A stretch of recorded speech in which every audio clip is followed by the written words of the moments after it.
The Trump administration deposes Venezuelan dictator Nicolas Maduro in a shocking and astonishing mission by the United States military. Plus, is the Iranian regime going to fall? And Governor of Minnesota Tim Walz announces he is not running for re-election in the wake of gigantic fraud allegations. First, we are only 5 days into the year. If this weekend was any indication, this is going to be a year where you want the news as it happens, not tabloids, not clickbait, actual news, actual facts, well-informed in real time, and analysis from the most trusted voices in conservative media. This is why the Daily Wire exists. You get serious investigative journalism uncovering domestic issues like fraud in Minneapolis, real reporting on major international developments like the U.S. operation in Venezuela.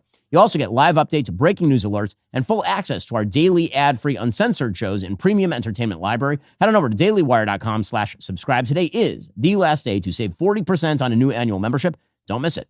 Well, folks, we are here, 2026, and it's going to be a huge year as this year develops. You're going to hear about all the exciting things that we have planned here for you at Daily Wire. It's more than we have ever done before by a very, very long shot. But I want to start this year by talking about some big predictions for 2026. 2026 is the year of clarity. All the veils are going to fall. People are going to show you who they are. Now, that can be scary. Sometimes it's difficult to deal with the realities of life, the realities of people you once trusted showing themselves to be something else. It can also be surprising and heartening because sometimes people show themselves to be a lot better than you thought they were. But this year, events in the United States and the world more broadly are going to unmask nearly everyone.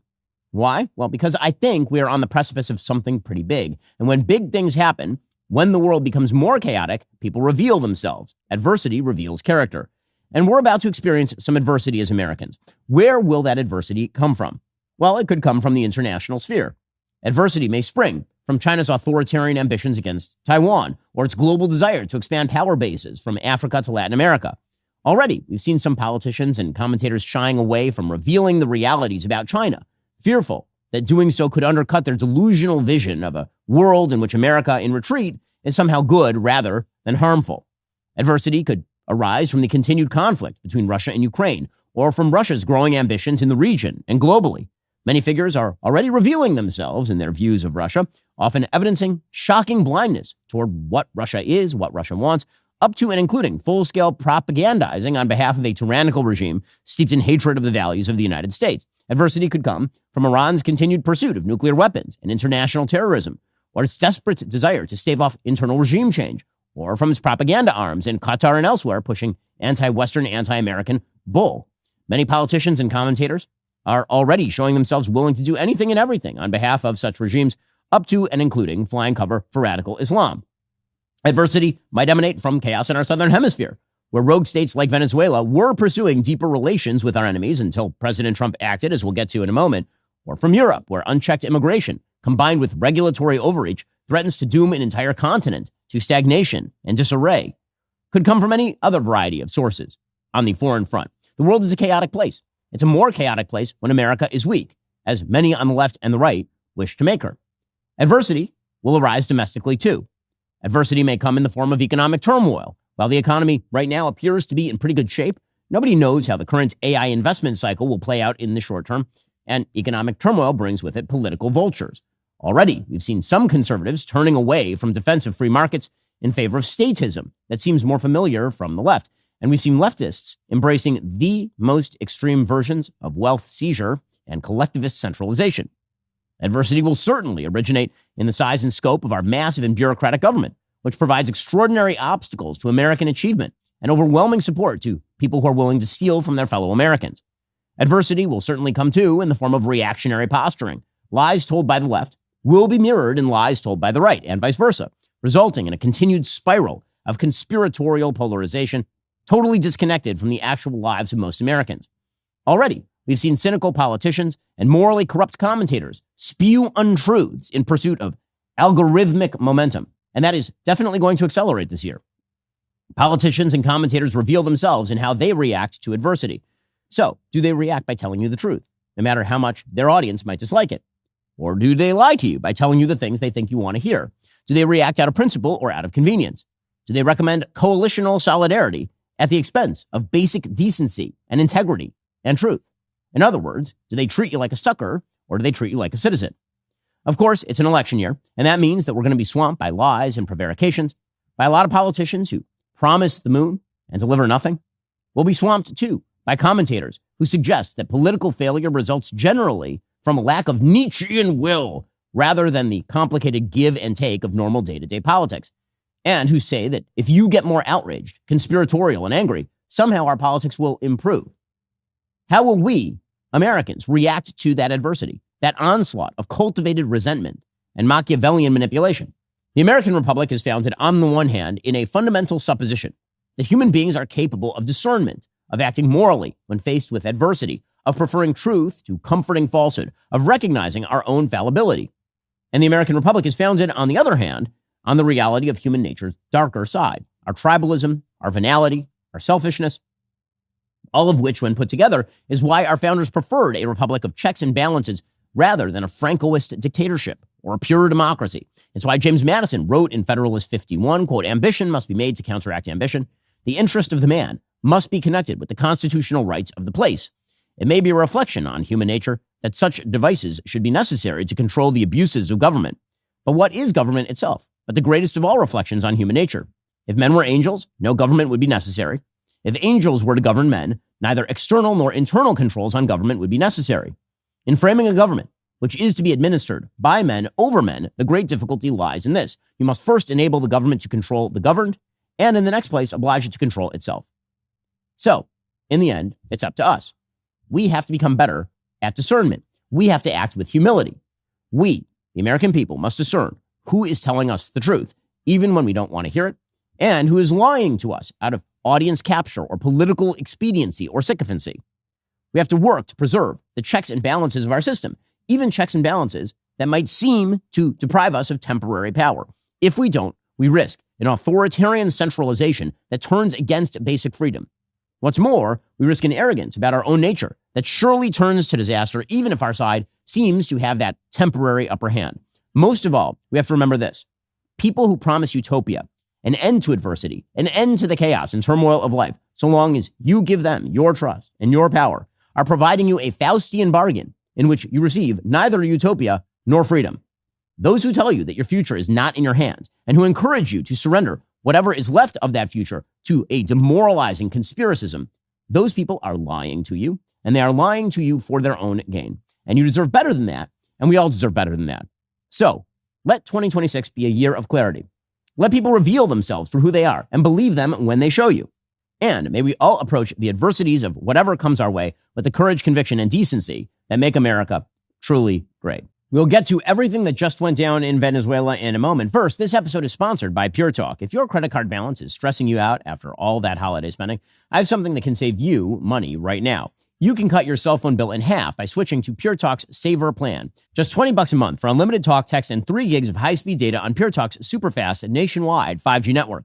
And as a veteran-led company that cares about giving back to those who serve, if you're active duty or former military or first responder, you'll save an additional 20% every single month. The easiest way to free up cash flow is to reduce your monthly recurring bills. Start with cutting overpriced wireless and switching to my wireless company. I've been using Pure Talk for years. Obviously, I'm on the phone all the time. My calls are important to me. Best coverage, best price, a company that actually likes people who think conservative. Go to puretalk.com/Shapiro. Make the switch today in as little as 10 minutes. Again, talk, text, data for just $20 a month. That's puretalk.com/Shapiro. You'll save an additional 50% off your very first month. Pure Talk is America's wireless company. Also, the holidays, it's a great time to spend time with family, with your parents. And you realize the things that actually matter are the things that are family related. And the biggest thing is making sure that your family is secure. There's a weight that sits on you when you have a family, making sure they're taken care of. Everything is in place if, God forbid, something happens. Life insurance feels like overwhelming. And when it comes to life insurance, it can feel overwhelming to even know where to start. That's where our sponsor, Policy Genius, comes in. It's an online insurance marketplace where you can compare quotes from top insurers side by side, completely free. No jumping around between websites, no endless phone calls. What really stands out is their team actually works for you. They're licensed agents who actually help you figure out what you need, not what some company just wants to sell you. They walk you through coverage amounts, prices, all of it, no guesswork, just straight answers. They handle the paperwork, they answer your questions, and they just take that weight off your shoulders. You get clarity on what you need, and you can move forward fast. With the new year coming up, it's the perfect time to lock this in and start 2025 with real peace of mind. Check out Policy Genius. They've got thousands of 5-star reviews from people who finally found the right policy for their needs. You'll thank yourself later. With Policy Genius, real users have gotten 20-year, $2 million policies for just $53 a month. Ease the weight of protecting a wonderful life. Head on over to policygenius.com/Shapiro to compare life insurance quotes from top companies, see how much you could save. That's policygenius.com/Shapiro. Okay, now on to the news of the day, which is the news of the year, which is not saying a lot since we are only a few days into the year. But my goodness, the president of the United States has begun 2026 with a bang, literally a bang, because over the course of the last couple of days, the United States deposed Venezuelan dictator Nicolas Maduro by sending in American troops to essentially extradite him to the United States. According to the Wall Street Journal, by the time the sun rose in Caracas, this would have been Saturday morning, Nicolas Maduro's nearly 13-year grip on power had ended. In handcuffs, blindfolded, wearing a gray sweatsuit, he was on a U.S. warship on his way to New York City to face narco-terrorism charges following a 5-hour operation. What happens next isn't clear. We'll get to that in a moment. The mission, apparently, according to the Wall Street Journal, was the culmination of months of secretive planning and a series of mixed signals that allowed the United States to preserve the element of surprise, even though the incursion at times seemed inevitable. Starting late this past summer, intelligence personnel began tracking what Maduro ate and wore, where he lived and traveled, and they were helped apparently by an asset within the Venezuelan leader's inner circle, according to administration officials and others familiar with the operation. We'll get back to who that source was, who they were likely working for, because that has implications for what happens next. Meanwhile, U.S. Special Operations rehearsed, practicing how to extract the Venezuelan president inside a replica of his fortified compound. Apparently, Secretary of State Marco Rubio, Defense Secretary Pete Hegseth, CIA Director John Ratcliffe, and Homeland Security Advisor Stephen Miller met regularly to discuss the mission. Trump's advisors were torn about the wisdom of a military operation, and they offered conflicting statements publicly. Military officials told Trump any mistake could result in embarrassing failure, and they warned that some members of the conservative base would be outraged even if it was successful, which we'll get to again in a moment, because there are some pseudo-conservatives who are spending today fulminating about the great evil of the United States taking out one of the worst dictators on planet Earth, and certainly the worst dictator in the Western Hemisphere. President Trump ultimately concluded that Maduro, indicted in the United States, needed to face justice and that his supporters would still back his decision, which, by the way, is true. Apparently, there was a plan in place by late December. Trump tried to pressure Maduro to basically go into exile on his own. He refused. The U.S. thought about doing this on Christmas and also on New Year's Day, but the weather prevented it. And then finally, at 10:46 p.m. on Friday, Operation Absolute Resolve was a go. Here's General Dan Raisin Kane detailing the operational details for Absolute Resolve. Last night, on the order of the President of the United States and in support of a request from the Department of Justice, as the President said, the United States military conducted an apprehension mission in Caracas, Venezuela, to bring to justice two indicted persons, Nicolas and Cecilia Maduro. This operation, known as Operation Absolute Resolve, was discreet, precise, and conducted during the darkest hours of January 2nd and was the culmination of months of planning and rehearsal, an operation that, frankly, only the United States military could undertake. Our interagency work began months ago and built on decades of experience of integrating complex air, ground, space, and maritime operations. While the past 2 decades have honed the skills of our special operations forces, this particular mission required every component of our joint force, with soldiers, sailors, airmen, Marines, and Guardians working in unison with our intelligence agency partners and law enforcement teammates in an unprecedented operation. According to the Wall Street Journal, the United States sent overwhelming air power for the operation that included F-18s, F-22s, F-35s, EA-18 Growlers, E-2 Hawkeye command and control aircraft, B-1 bombers. They were tasked with dismantling and disabling Venezuela's air defense systems, which they did highly successfully. Again, Russian defenses were being used by the Venezuelans. Apparently, the Praetorian Guard for Maduro was Cuban. He is propped up by outside regimes, or was. The helicopters, which carried an extraction force and law enforcement officers, at some points flew only 100 feet above the water during the flights into Venezuela, which is astonishing. One U.S. aircraft was hit during the operation and remained flyable. It returned home safely. U.S. forces sustained some injuries. No Americans were killed, according to President Trump. At 2:01 local time, according to General Raisin Kane, a U.S. Delta Force team arrived at Maduro's compound. As they approached, the U.S. helicopters came under fire, and American forces then responded with overwhelming force and self-defense.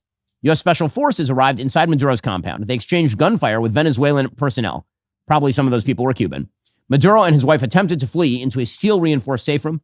They were unable to close the door in time. They gave up, and they were taken into custody by the Justice Department. President Trump announced the strike at 4:21 a.m. via Truth Social. He said, quote, "The United States has successfully carried out a large-scale strike against Venezuela and its leader, President Nicolas Maduro, who has been, along with his wife, captured and flown out of the country. This operation was done in conjunction with U.S. law enforcement. Details to follow. There will be a news conference at 11 a.m. at Mar-a-Lago. Thank you for your attention to this matter. President Donald J. Trump." Unbelievable. Unbelievable. Here are some of the images from the makeshift situation room that was set up at Mar-a-Lago. As you can see, it's Pete Hegseth. That would be the CIA Director, John Ratcliffe, and the President of the United States, who are sitting in this makeshift operations room watching this thing play out. Another picture, of course, of the President of the United States looking on as the operation takes place. And then you have the President flanked by Secretary of State Marco Rubio and John Ratcliffe, the leader of the CIA. An excellent top team here for the President of the United States, as the success of the mission would seem to suggest. Maduro was then brought aboard the USS Iwo Jima wearing a Nike tracksuit. And of course, they have the ear and eye blackout on him, so he doesn't know quite where he is. There is tape of him being escorted by a swarm of agents in New York onto the tarmac. Any attempt by New York Mayor Zohran Mamdani to prevent all of this was unsuccessful. Here was Nicolas Maduro being escorted onto American soil. In what looks like maybe a gray or blue sweatshirt. We saw him a little bit earlier on the image that the president posted, blindfolded and handcuffed, and it appears maybe he's still blindfolded in a gray sweatshirt, which would likely come off as blue, given the daylight scenario, the lack of daylight. Maduro has been transferred to a Manhattan federal courthouse early on Monday, where he is set to appear on charges related to cocaine trafficking. Here is the tape of his perp walk at the DEA New York City headquarters. As you can see, here he is being walked through. I mean, it's an astonishing thing what the President of the United States and the U.S. military just pulled off. And first of all, let's just be clear. The U.S. military is so badass, it's astonishing. I mean, truly amazing. Truly, truly amazing. As the Secretary of Defense, Pete Hegseth, said, FAFO. Right. Nicolas Maduro had been taunting the United States for a very long time, and it turns out that President Trump is not one to be taunted. Here is the Secretary of Defense. Nicolas Maduro had his chance, just like Iran had their chance, until they didn't and until he didn't. He effed around, and he found out. Well, fair enough. Secretary of State Marco Rubio echoed that idea. He said, listen, when President Trump says a thing, he means he is going to do the thing. But I want to be clear about one thing. Nicolas Maduro had multiple opportunities to avoid this. He was provided multiple very, very, very generous offers and chose instead to act like a wild man, chose instead to play around. And the result is what we saw tonight. The other message here is the following. You have a guy, like many people around the world, they like to play games. You have a guy who decides he's going to invite Iran into his country, is going to, do the confiscation of American oil companies, is going to flood our country with gang members, is going to take Americans prisoner and try to hold them for hostage and trade them like he was able to do with the Biden administration. Basically likes to play games all this time and thinks nothing's going to happen.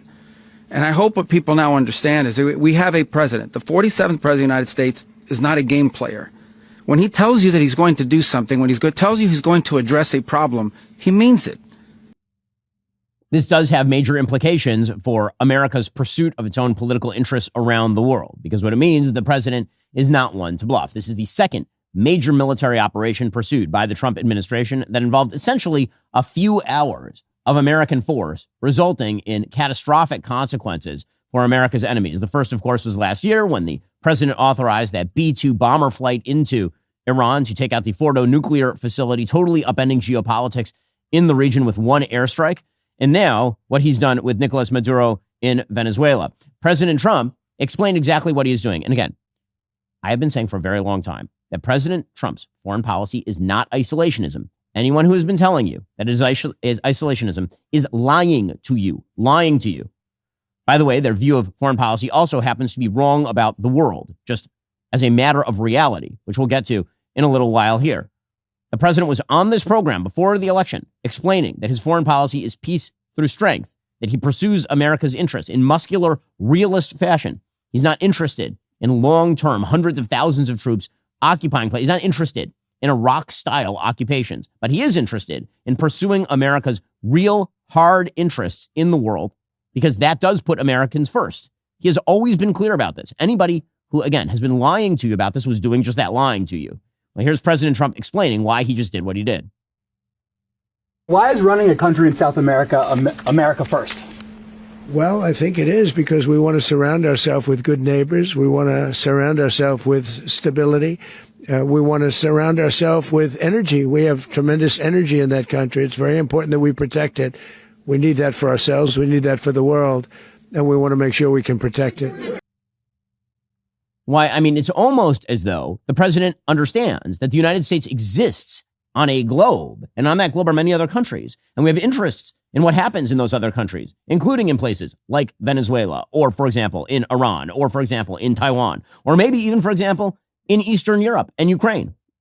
It turns out that the United States, as the world's dominant hegemon, has interests in a lot of different areas. That doesn't mean that we should, of course, be in full-scale occupational war mode in all or any of those areas. It does mean that pretending that an America in retreat, that retreats inside its own borders, makes Americans safer and more prosperous, that is a lie, and that's something the president of the United States understands. Here is the president also explaining over the course of the last 48 hours that, as opposed to Afghanistan, we are no longer a laughingstock, that Joe Biden made us a laughingstock, that Joe Biden's withdrawal from Afghanistan likely led to the invasion of Ukraine by Vladimir Putin.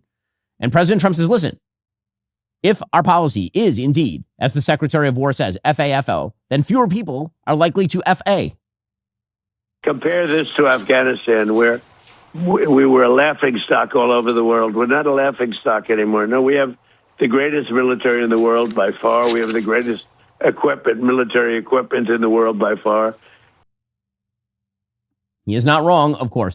Secretary of State Marco Rubio appeared on pretty much all of the Sunday shows and was grilled by a wide variety of reporters, many of whom were very critical of President Trump for not doing anything about Maduro during his first term. Watching everybody flip and suddenly become a Maduro defender, this is President Trump's magical gift politically. Whatever he does, a bunch of people always have to come out in opposition to it.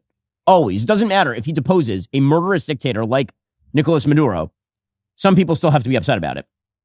Well, here was the Secretary of State explaining that actually this is in the national interest of the United States.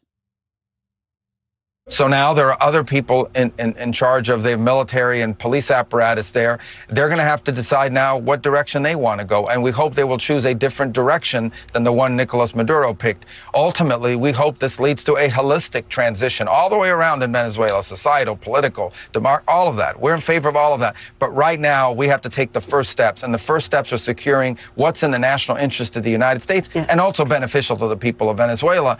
And those are the things that we're focused on right now. No more drug trafficking, no more Iran Hezbollah presence there, and no more using the oil industry to enrich all our adversaries around the world and not benefiting the people of Venezuela, or frankly, benefiting the United States and the region.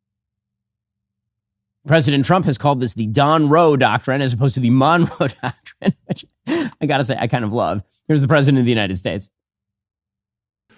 All of these actions were in gross violation of the core principles of American foreign policy, dating back more than 2 centuries, and not anymore. All the way back, it dated to the Monroe Doctrines, and the Monroe Doctrine is a big deal, but we've superseded it by a lot, by a real lot. They now call it the Don Roe document. I don't know. Everything's branded. Everything's branded. It's pretty hysterical. Okay, so to go back for a moment, so people even understand what the hell is going on. Who is Nicolas Maduro? Why does any of this matter? So Nicolas Maduro took over for the strongman Hugo Chavez, who had transitioned Venezuela from an oil-rich democratic state into a socialist dictatorship, totally oppositional to the interests of the United States in 1999. Hugo Chavez died in 2013 and Nicolas Maduro took over as his successor. There has not been a real election in Venezuela for a quarter century because of Hugo Chavez and Nicolas Maduro.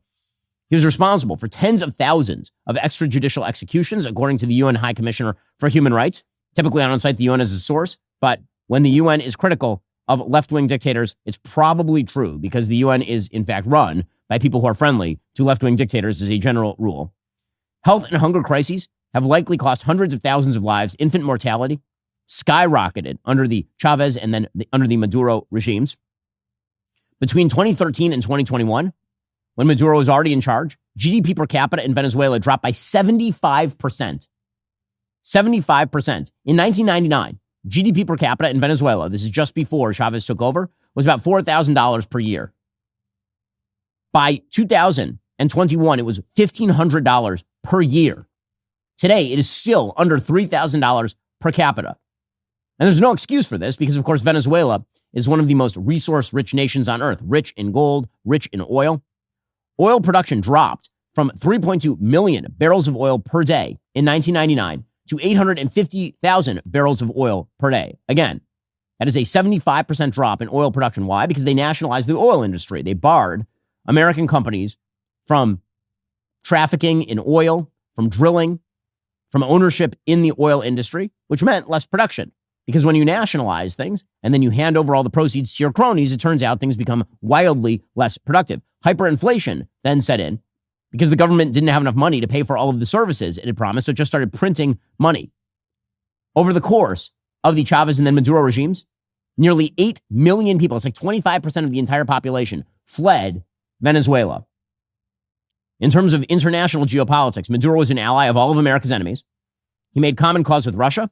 It was Russian weapons that were supposed to provide air cover for Maduro. Obviously, that failed. They had shipped, the Russians, into Venezuela systems including the S-300VM and Buk M2 missiles, none of which did any good against American forces. China, of course, is a major patron state of Venezuela. They lent them some $50 billion repaid in crude oil. China has some natural resources, but not a lot of oil. They get a lot of it from Venezuela and a lot of it from Iran. 70% of all Venezuelan oil exports went to China. Obviously, the Iran, China, Russia axis is very involved in Venezuela as well. Not only, as you heard the Secretary of State mention, does Iran actually have fighters in Venezuela. Hezbollah actually does work in Venezuela. But Iran sent diluents to process its heavy crude, and Venezuela paid in gold. Iran manufactures suicide drones in Venezuela as well.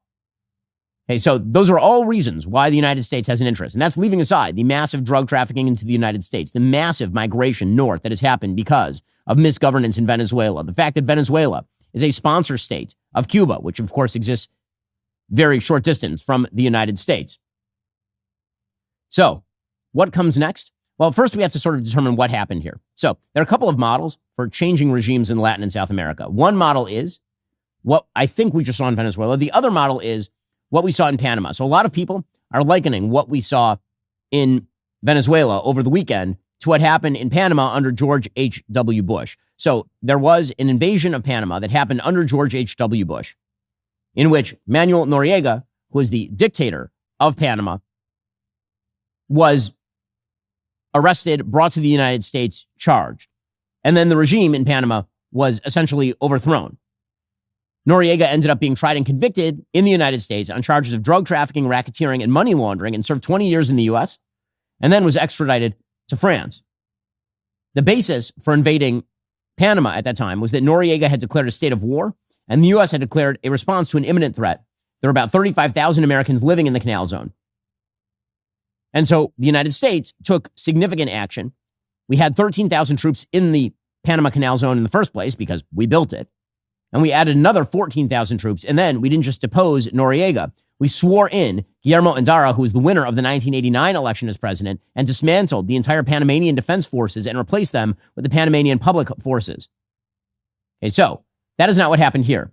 What happened here is a large-scale airstrike in Caracas, the use of special forces in order to extradite Maduro, and the vice president, who is, in fact, a hard-nosed socialist Machiavellian player named Delcy Rodriguez, who is as bad as Maduro in nearly every way, except that may see reality, maybe more pragmatic than Maduro. She was immediately sworn in and is apparently expressing willingness to cooperate with the United States transition. So what this looks more like is a palace coup. And that brings us back to that statement in the Wall Street Journal that there were sources who were close to Maduro who were giving the United States information. Would not be a surprise at all if those sources were very close to Delcy Rodriguez, the vice president of Venezuela. Now, if Rodriguez remains in power for a long period of time without granting America her interests in Venezuela, then that's the way you can judge whether this is a success or a failure. Do things change in Venezuela? Now, President Trump surprised a lot of people by saying that, for example, the opposition leader in Venezuela, who just won the Nobel Peace Prize, would not be the new leader of Venezuela, at least in the short term, Maria Machado. So President Trump was asked about Machado. He said she's nice, but she doesn't have the support. Oh, I think it would be very tough for her to be the leader. She doesn't have the support within or the respect within the country. She's a very nice woman, but she doesn't have the respect. Okay, so what does he mean by that? He doesn't mean that she doesn't actually have the quote-unquote respect. What he actually means is that she does not have control of the military apparatus. And absent the United States inserting tens of thousands of troops to overthrow the Venezuelan military, the United States instead is going to put extraordinary external pressure on Delcy Rodriguez to initiate change. If he had immediately come out, for example, and said, we're going to put Machado in place, that might have started a civil war in Venezuela. It may have required massive American interventionism on the ground. So right now, the Trump administration is going to try and work with Delcy Rodriguez to effectuate that change. Rodriguez, for her part, is already virtue signaling to all of her socialist friends. She's saying the Zionists did this. What can't the Zionists do? My goodness. I mean, really pretty incredible at everything, apparently. But she's doing that. She's, of course, saying it's terrible that the United States took Maduro out. Wink, wink, nod, nod. Okay, in reality, it seems as though the Trump administration is going to use external pressure to get Delcy Rodriguez to open up the oil industry, to maybe make some democratic changes, to transition toward a more orderly system. Here is President Trump suggesting the United States is running Venezuela. And again, people are taking this at face value. People are suggesting this means that Marco Rubio is now dictator of Venezuela. What President Trump, I believe, means that the United States' external pressure on Venezuela will cause the new regime leadership to work with us. And if they don't, there's more where that came from. So we are going to run the country until such time as we can do a safe, proper, and judicious transition. And it has to be judicious because that's what we're all about. We want peace, liberty, and justice for the great people of Venezuela. And that includes many from Venezuela that are now living in the United States and want to go back to their country. It's their homeland.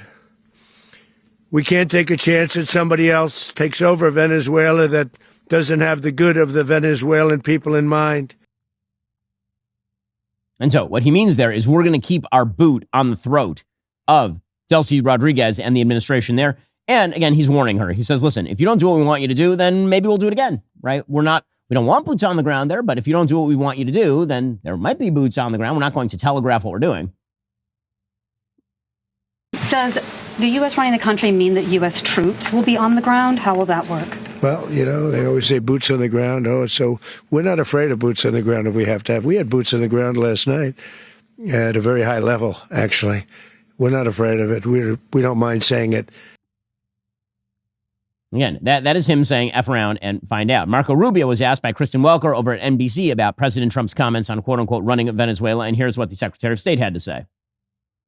It's running policy. The policy with regards to this. We want Venezuela to move in a certain direction because not only do we think it's good for the people of Venezuela, it's in our national interest. It either touches on something that's a threat to our national security or touches on something that's either beneficial or harmful. And are you involved in that transition, so obviously Secretary? I'm very involved in this. Well, of course. I mean, I think everyone knows I'm pretty involved on politics in this hemisphere. Obviously, as Secretary of State and National Security Advisor, very involved in all these elements. The Department of War plays a very important role here, along with the Department of Justice, for example, because they're the ones that have to go to court. So this is a team effort by the entire national security apparatus of our country, but it is running this policy. Okay, so again, Secretary of State Rubio, by the way, coming off amazingly well in all of this. Have to say, this is a huge moment for Secretary of State Rubio. President Trump suggested that, yes, there are some hard American interests at stake here, including oil. Right? It is pretty amazing that President Trump just says all the quiet parts out loud. And frankly, I think it's good. Yes, America has an interest in Venezuelan oil that we opened up in the first place. Let us be clear. It was American companies that opened the Venezuelan oil industry. Here's President Trump saying this. In addition, Venezuela unilaterally seized and stole American oil, American assets, and American platforms, costing us billions and billions of dollars.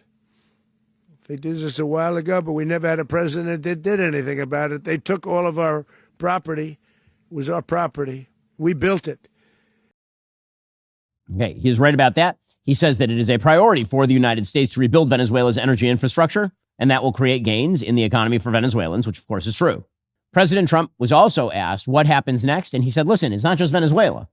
Countries had better start doing what is in America's interest, or there might be changes there as well. He was asked about the country of Colombia, and he had these comments. Colombia is very sick, too, run by a sick man who likes making cocaine and selling it to the United States, and he's not going to be doing it very long, let me tell you. What does that mean? He's not going to be doing it very long. He's not doing it very long. He has cocaine mills and cocaine factories. He's not going to be doing it very long. So there will be an operation by the U.S. It sounds good to me. Yeah. You know why? Because they kill a lot of people. Yeah, he is right about that. He also says that Cuba is on shaky footing, which of course it is. They required a lot of Venezuelan money in order to prop up that regime as well. Are you considering U.S. action in Cuba? We're not. I think it's just going to fall. I don't think we need any action. It looks like it's going down. It's going down for the count. You ever watch a fight? I have. They go down for the count. And Cuba looks like it's going down. Okay, so, again, fascinating to watch all this play out. Now, there are some people who have asked the legal question. What is the legal basis for this? So let's be clear. When people say there is a violation of international law, no one cares. There is no such thing as international law. It is nonsense. It is nonsense because there is no enforcement mechanism. You know what international law really is? The law of the jungle. The reality is that the strong do what they will and the weak do what they must. That is the law of international relations. There is no alternative to it. All attempts to establish some alternative to it have failed, which is why self-defense is necessary and why a strong military is necessary for powerful Western states and why a stronger America in the world is better for the world. I saw a hilarious post by somebody who said, well, now that we've done this, what's to stop China from morally attempting to take Taiwan? I wasn't aware that China was bound by our moral strictures. If they were, I don't think that they would be China, actually. I don't think that Russia is waiting around for our opinions. They're just doing what they want. And the thing that stops them is us, not our moral suasion. On a moral level, by the way, taking out a communist dictator who has impoverished his people and destroyed his country is, in fact, morally superior to taking out, say, a democratic leader in another country who is not doing any of those things. Sort of bizarre moral relativism that is set in on both the horseshoe left and the isolationist right is pretty astonishing to watch. There's the question of American domestic law. Like, on what basis was the United States supposed to do this domestically? Should Congress have been notified? So the Secretary of State says we couldn't notify Congress without endangering the mission, which of course is true, and it is a short-term mission. Under the War Powers Act, Congress has 60 days once notified about some sort of war action to sign off on the war or defund the war. This is a military intervention, but it is not, in fact, a full-scale invasion or a complete, quote-unquote, war on Venezuela. It is a mission that was successful, and now we'll see where it goes. Here's Marco Rubio explaining. We call members of Congress immediately after. This was not the kind of mission that you can do congressional notification on. It was a trigger-based mission in which conditions had to be met night after night. We watched and monitored that for a number of days. So it's just simply not the kind of mission you can call people and say, hey, we may do this at some point in the next 15 days. But it's largely a law enforcement function. Remember, at the end of the day, at its core, this was an arrest of 2 indicted fugitives of American justice, and the Department of War supported the Department of Justice in that job. Now, there are broader policy implications here, but it's just not the kind of mission that you can pre-notify because it endangers the mission. Secretary of State Rubio also put up a statement on Twitter saying that Maduro is not, in fact, a legitimate government. He is not the president of Venezuela. His regime is not the legitimate government. Maduro is the head of the Cartel de las Solas, a narco-terror organization which has taken over possession of a country. He's under indictment for pushing drugs into the United States. Pam Bondi, the Attorney General, put out a similar statement saying that Maduro is going to face the full wrath of American justice, that he's been charged with narco-terrorism conspiracy, cocaine importation conspiracy, possession of machine guns and destructive devices, and conspiracy to possess machine guns and destructive devices against the United States. They will soon face the full wrath of American justice on American soil in American courts, according to Pam Bondi.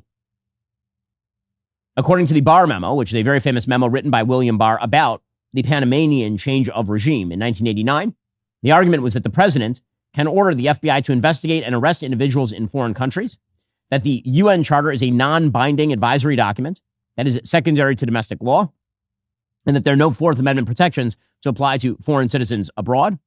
Jonathan Turley has a good piece over at Fox News explaining why this doesn't run up against legal guardrails. The Democrats, of course, are whining about all of this. You know, after Barack Obama bombed Libya, you know, after Joe Biden got us involved in funding Ukraine. Like there are a lot of things that have happened here that would amount to warlike action under various Democratic presidents that did not end with congressional authorization. So now the shoe is on the other foot. Let's be real about this. The idea that Congress is the war-declaring body at this point in American history is just not true on an effectual level. And it hasn't been true for decades, really since World War II. So as Jonathan Turley points out, Noriega does not have any sort of diplomatic immunity. He says, legally, Trump has the upper hand in this case. Maduro will replay arguments from the Noriega case, but he has very little actual basis for that in law in terms of his legal extradition. Well, the international reaction is predictable. All the countries that love Maduro are very upset, and everybody else is pretty happy that Maduro is gone. Venezuelans around the world are very happy he's gone. Here's some footage of Venezuelans celebrating from around the world.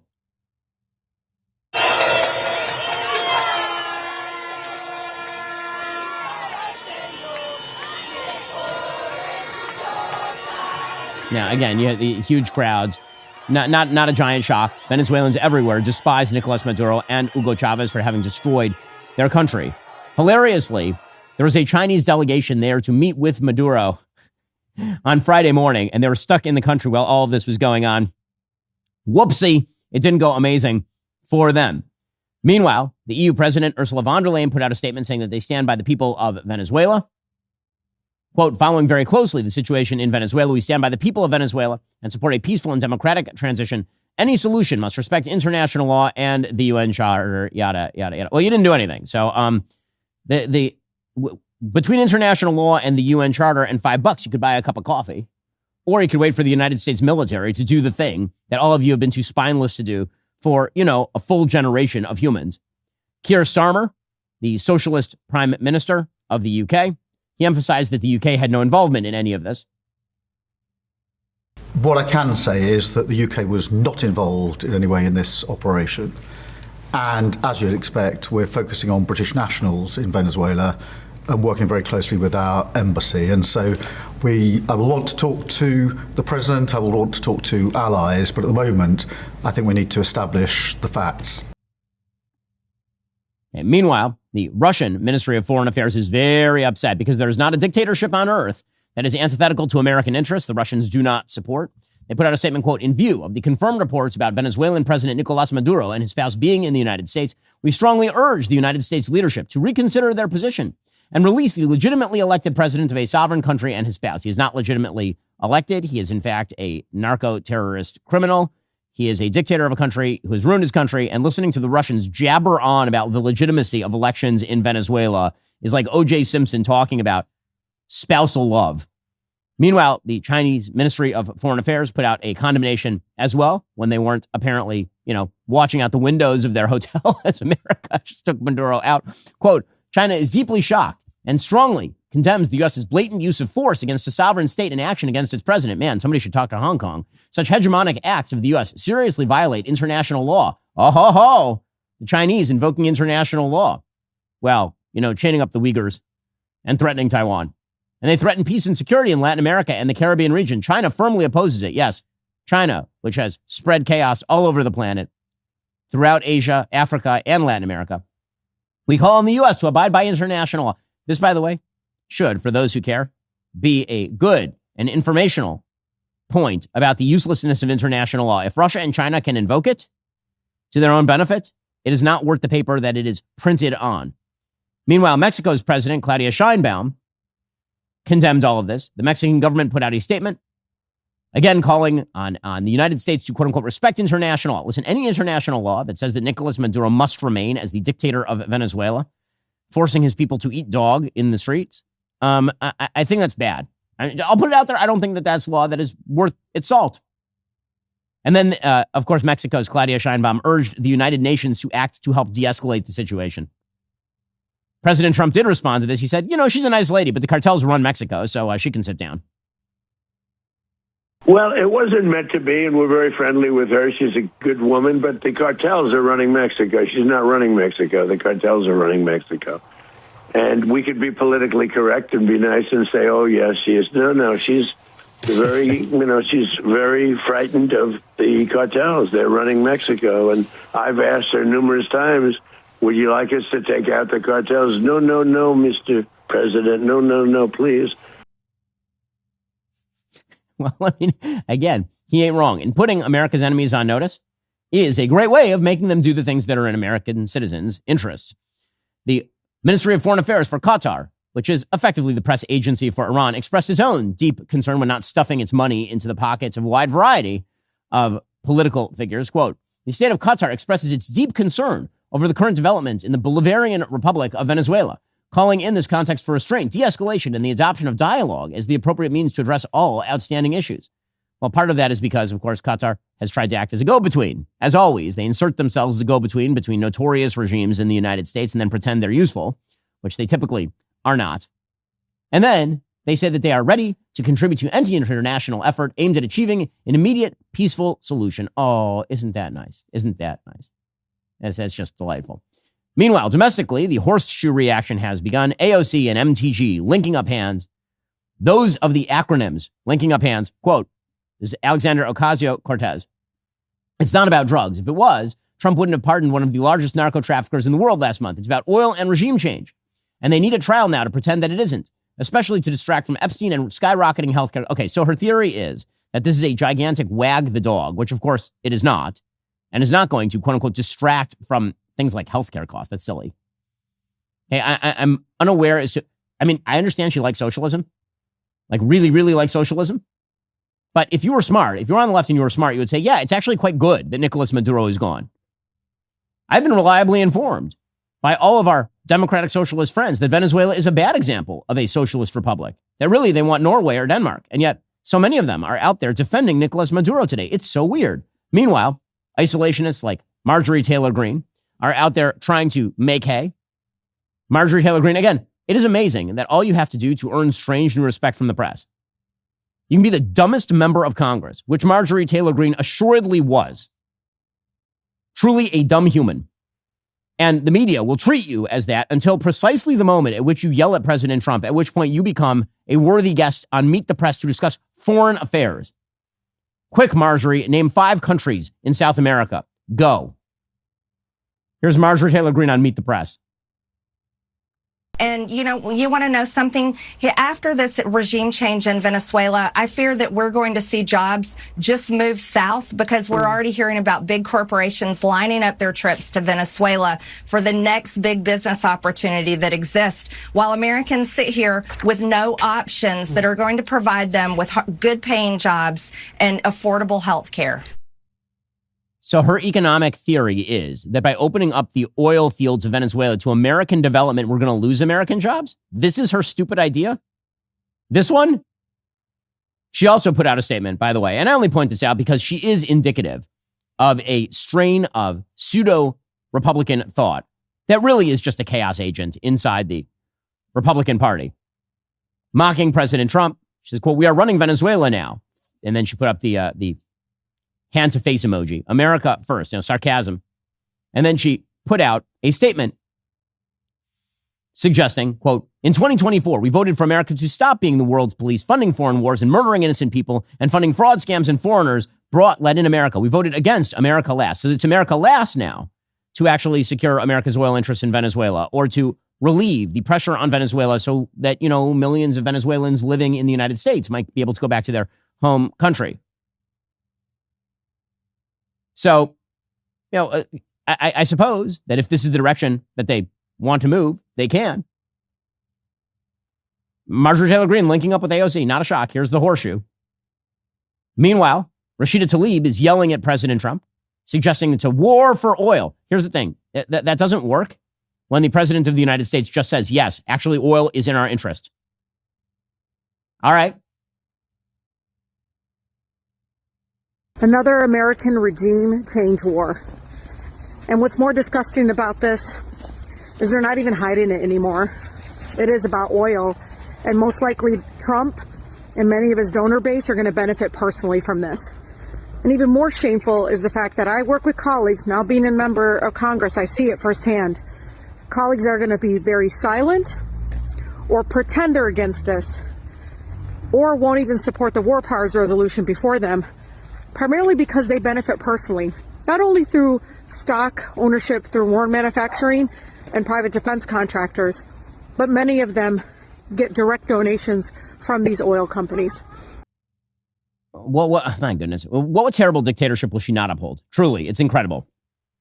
Meanwhile, Zoran Mamdani, the mayor of New York, put out his own statement, quote, I was briefed this morning on the U.S. military capture of Venezuelan President Nicolas Maduro and his wife. No, you weren't, doof. No, you went, I was briefed. You went on Twitter like everybody else.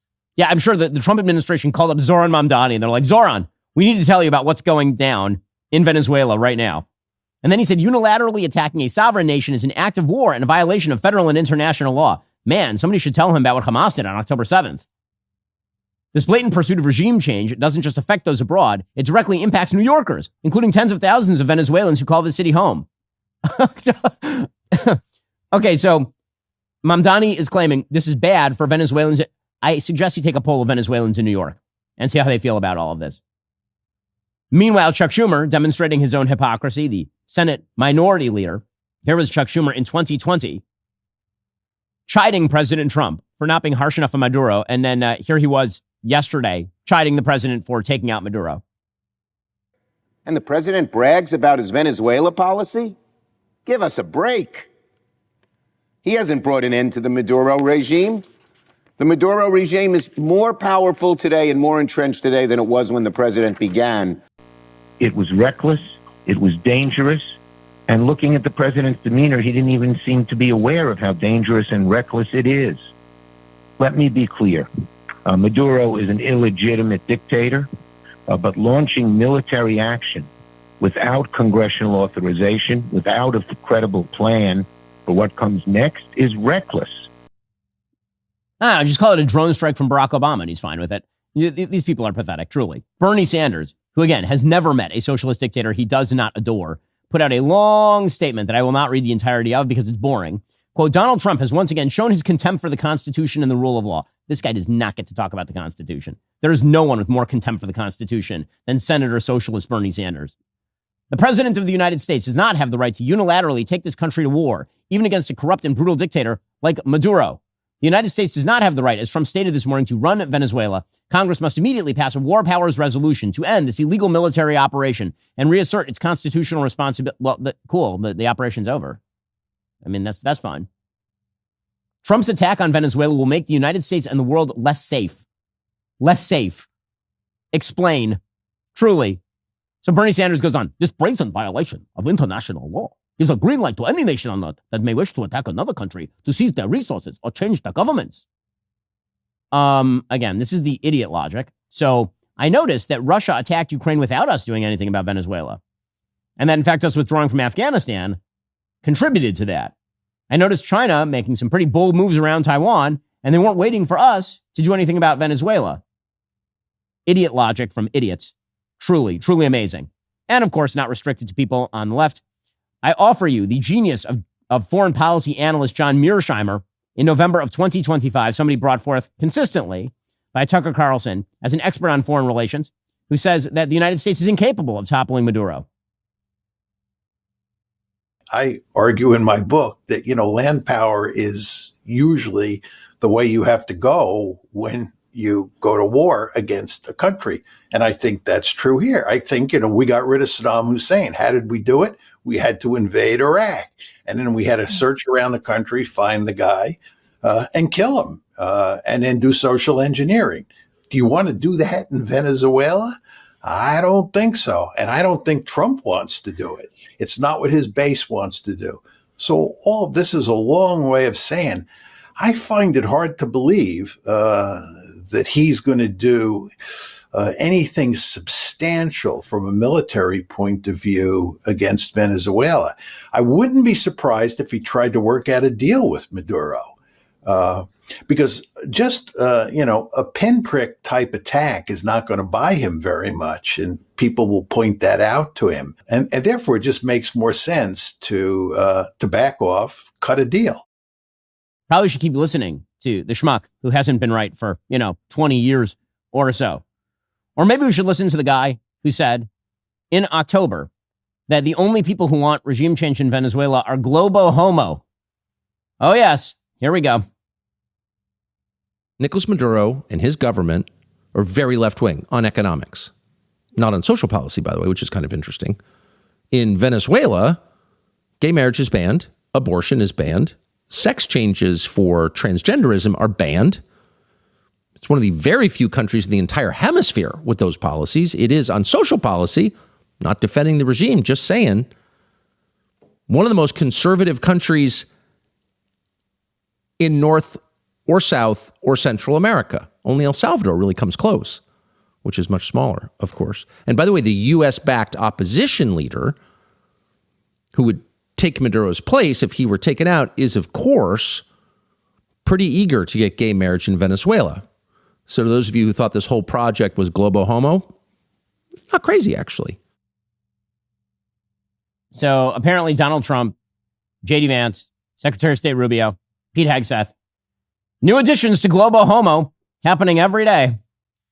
Yeah, but by the way, the reason that Venezuela is socially conservative is because it is Catholic, and abortion has been banned in Venezuela since 1926. So yeah, that was not because of Nicolas Maduro and his wonderful social conservatism. As some of us were saying, who gives a about that particular point, a few weeks ago when referring to Nicolas Maduro, one of the worst dictators in the Western Hemisphere. Joining me on the line is Daniel D. Martino, born and raised in Venezuela. He has lived through the consequences of Maduro socialism firsthand. He's a fellow at the Manhattan Institute and a PhD candidate in economics at Columbia University. Daniel, thanks so much for taking the time. Really appreciate it. Thanks for having me, man. So why don't we begin with what people should know about the rule of Nicolas Maduro? What was Venezuela like being in Venezuela, or from Venezuela, obviously? What was life like under Hugo Chavez, Nicolas Maduro? Well, it was a slow but very obvious transition away from being really almost a first world country to being a third world country. From you can purchase everything you need to having to line up, and then from having to put your fingerprint in a government scanning machine at the grocery store so that the cashier could tell you what you're allowed to purchase based on your government quota. I call it high-tech communism because at least we had fingerprint scanning machines, unlike the Cubans. They only had pieces of paper.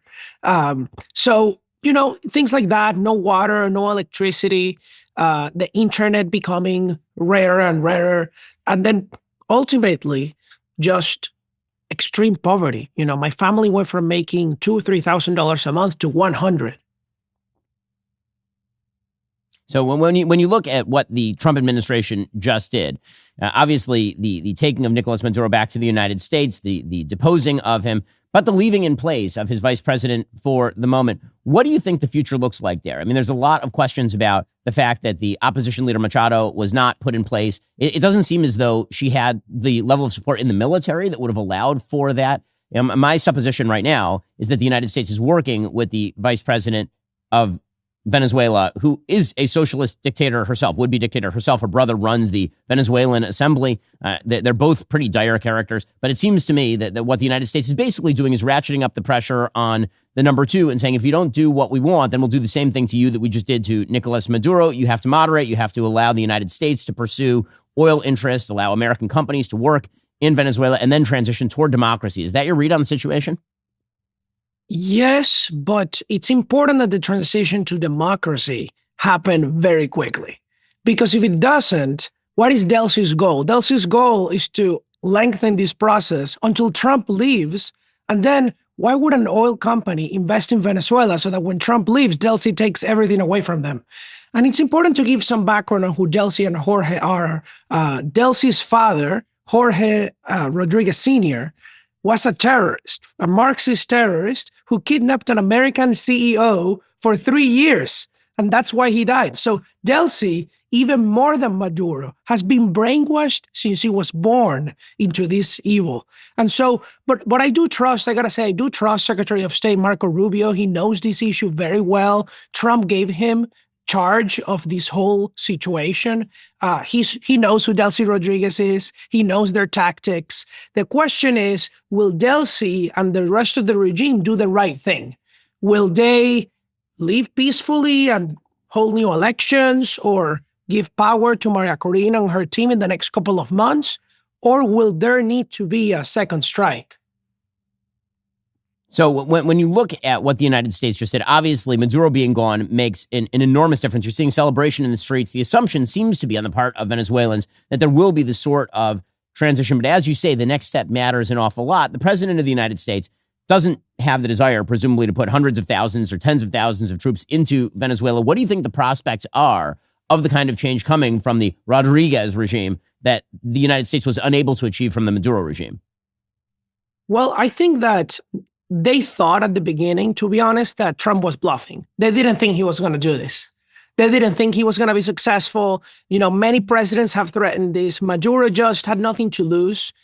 He was protected by Cubans, as we saw. Most of the people who died were Cuban, were not even Venezuelan. They were Cuban security guards, which is exactly what we had been warning about for so long.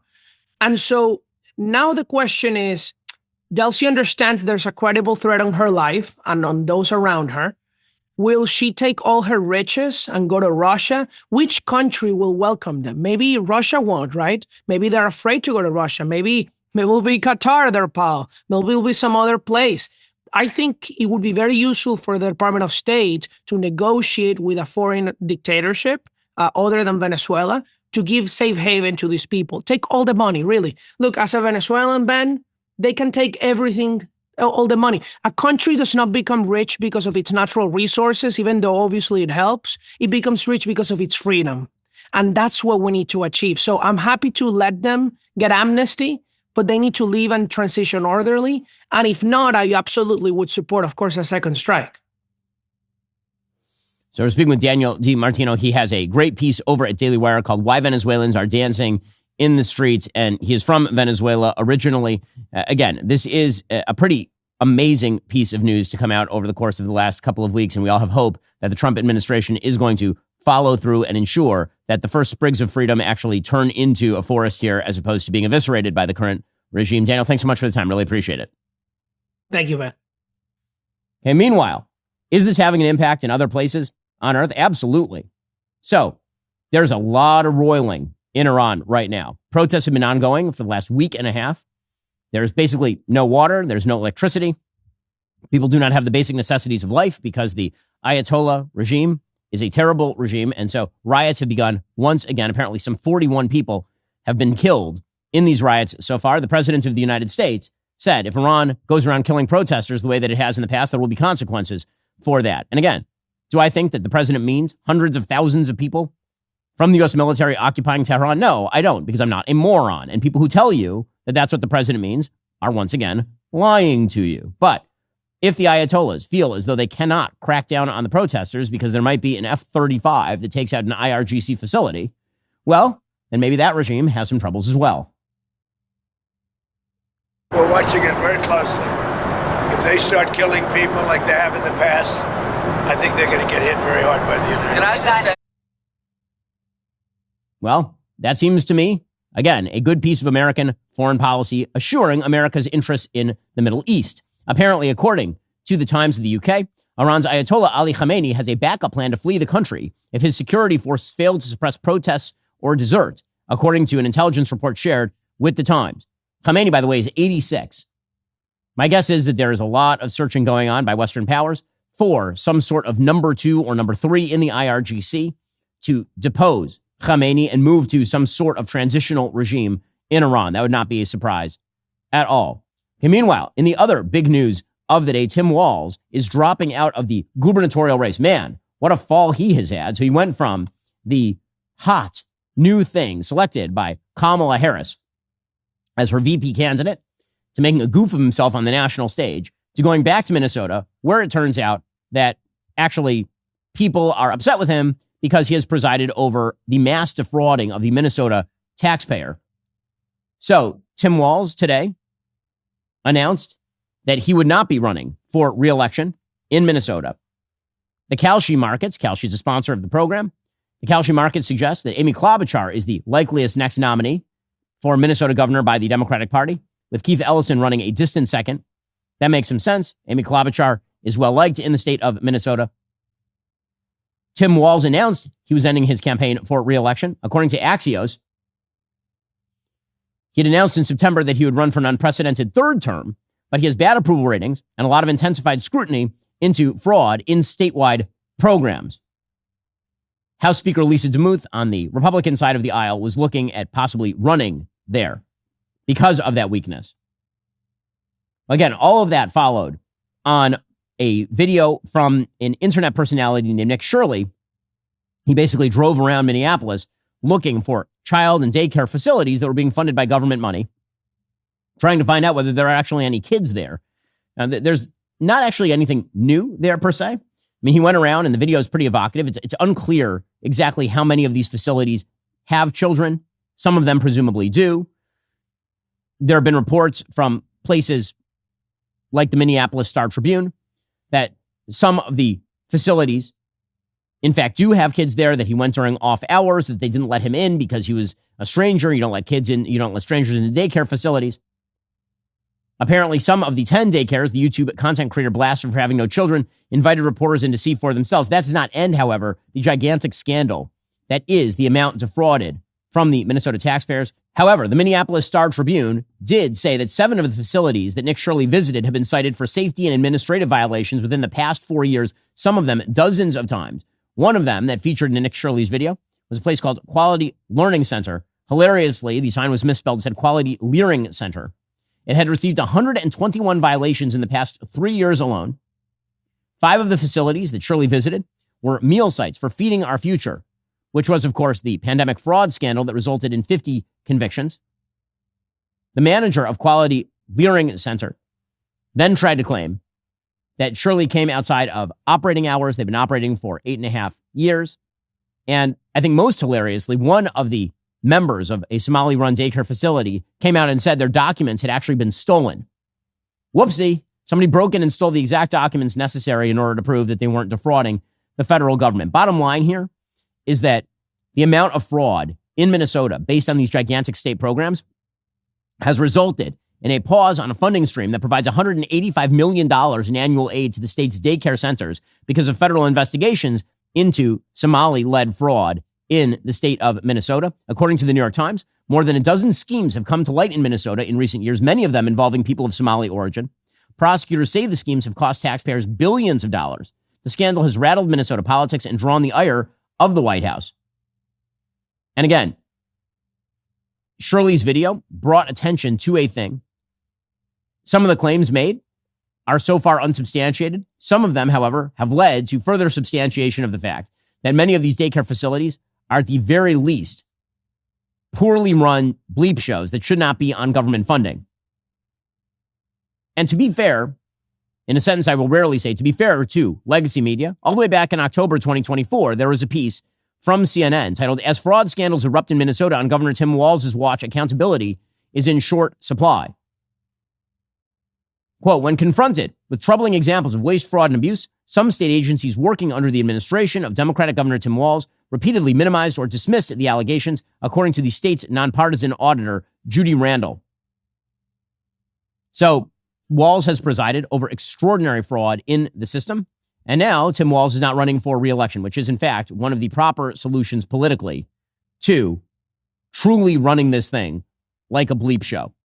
Alrighty, folks, the show continues for our members right now. Much more to get to, including, is there going to be another government shutdown at the end of this month? Remember, in order to watch, you have to be a member. If you're not a member, become a member. Use code Shapiro at checkout for 2 months free on all annual plans. Click that link in the description and join us.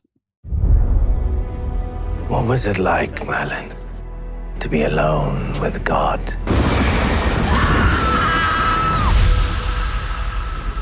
Is that who you think I was alone with? Martin, I knew your father. I am yet convinced that he was not of this world. All men know of the great Taliesin. Who am I, Father, that the gods should war for my soul? Princess Garrus, savior of our people. I know what the bull god offered you. I was offered the same. And? There is a new power at work in the world. I've seen it. A god who sacrifices what he loves for us. We are each given only one life, Singer. No. We're given another. I learned of Yezu the Christ, and I have become his follower. He's waiting on a miracle, and I think you can give him one. Trust in Yezu. He is the only hope for men like us. Fate of Britain never rests in the hands of the great light. Great light, great darkness. Such things mattered to me then. What matters to you now, Mistress of Lies? You, nephew. The sword of a high king. How many lives must be lost before you accept the power you were born to wield? Still clinging to the promises of a god who has abandoned you. I cannot take up that sword again. You know what you must do. Great light, forgive me.